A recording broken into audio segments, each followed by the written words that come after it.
Ladies and gentlemen, whether you like it or not.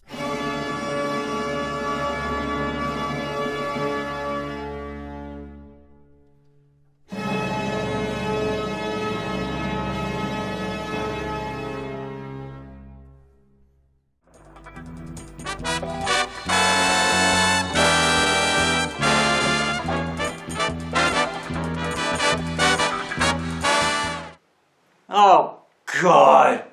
Not you. Could it be the Sultan of Darkness? I could get a fez. And me and a best. This is one of the best lines. You break into my show with pre-recorded footage just to tell me you're gonna make me watch a film.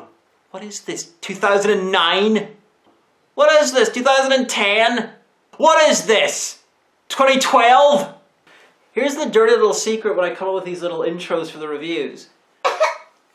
I always leave that to the end because that's the hardest bit to write. Because like, why am I doing this one? I gotta come up with something vaguely unique. And sometimes I just riff on old ideas. Other times I just do nothing. It's always very difficult to come up with something. And that's a very old school thing. Like, I'm gonna make you review this. Like old, like 2008 era Spoonie things had stuff like that. Oh, it takes me back. So it's deliberately being sort of very old school with it. That you don't know how to masturbate normally. So what does hair on the back of the hand signify? Wanks like this. Now, for anyone who is, like, you know, over the age of, like, 17, but still too young not to remember the old sort of joke about, you know, hairy palms in the hand because people masturbate, which is an old school sort of folk belief, semi-joke, you know, sort of myth thing. So that's why I got the back of the hands thing. His back of his hands are hairy because he wankster with them. He uses it to masturbate with. That should do the trick. Michael Alec. Oh, for the Flubs, yes. Michael Alec was the leader of the 1980s club kid scene. Basically did lots of club promotion and, you know, as a job would organize parties and dress up ridiculously with all of his, you know, fancy arty drama, you know, drag friends. And infamously murdered someone and spent decades in jail. And the movie Party Monster was made about him.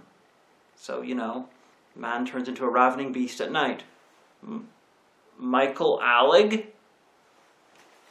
This is one of those obscure jokes that I put in there so no one gets all the jokes from my review. Not even me, frequently. Andrew Garfield. This is going to be incredibly obscure. It probably is already now.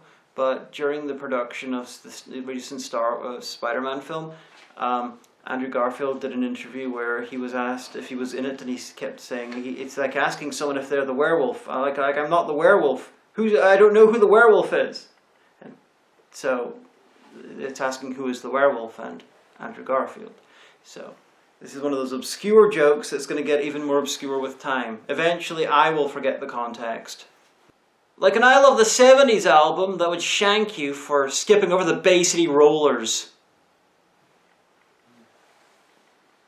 Shang-a-lang, shang-a-lang, shang-a-lang, shang-a-lang, shang-a-lang. I have a copy of a film on YouTube. It's Arena. It's basically a precursor to both Babylon 5 and DS9 by accident. It's a space station where there's a combat tournament and a human wants to be involved.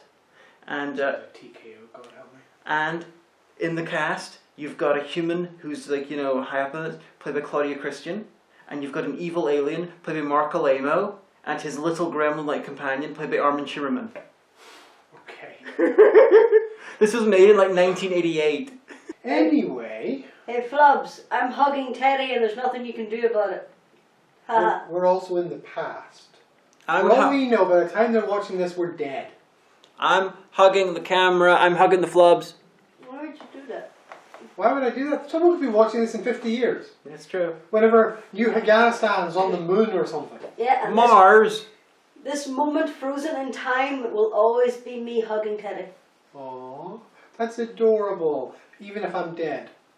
But I noticed I've been referring to him as Vincent D'Onofrio, which I'm pretty sure is the pronunciation. You pronounce him Vincent D'Onofrio. It's like you're trying to correct my pronunciation.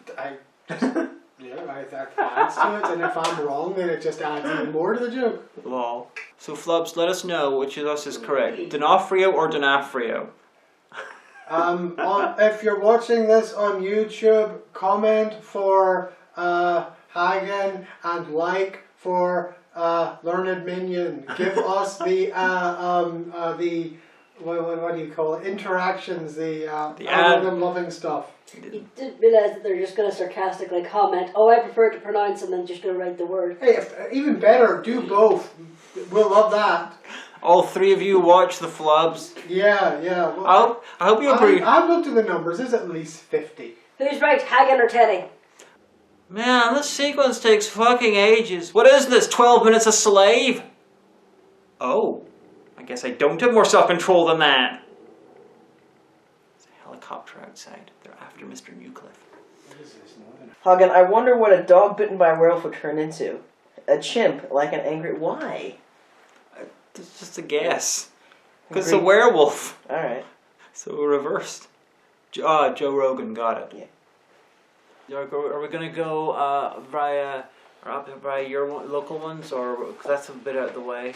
Well, we have a car, so we can go anywhere. And to be fair, we could easily drive by that rice bowl because of how we need to get to the bridge. You said that like you were in an advert. We have a car. We can go anywhere with Toyota. Clearly, he's never met Brian Flim. He is unexpectedly hairy.